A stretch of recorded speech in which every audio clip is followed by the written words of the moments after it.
बी बियाणांची विक्री आता साथी पोर्टलवरच केली जाण्याची शक्यता। केंद्र सरकारचा हा महत्त्वाचा निर्णय। तर इंदापूरमध्ये आता दुकानं बंद ठेवत केंद्राच्या निर्णयाला जोरदार विरोध करण्यात आला।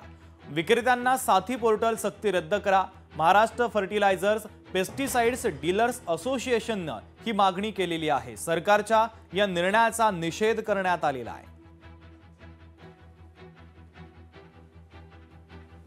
बारामती तालुका ॲग्रो डीलर असोसिएशनने आज राज्यव्यापी संप पुकारला आहे। ह्या मापदा आमचे जे राज्याची संघटना आहे मापदा, त्यांच्या अंतर्गत आम्ही हा संप पुकारलेला आहे।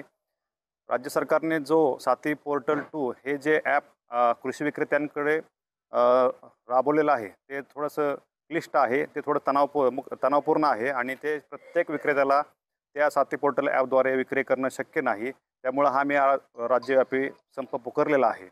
या ॲपमुळं विक्रेत्याचे तोटा होणार आहे आणि शेतकऱ्याला सुद्धा खूप ह्या गोष्टीमुळे त्रास होणार आहे, कारण सहज विक्री करता येणार नाही। कुठल्याही बियाणाची असो औषधाची असो या ॲपद्वारे सहज विक्री करता येणार नाही। त्यामुळे हे वेळ खाणारी पद्धत आहे।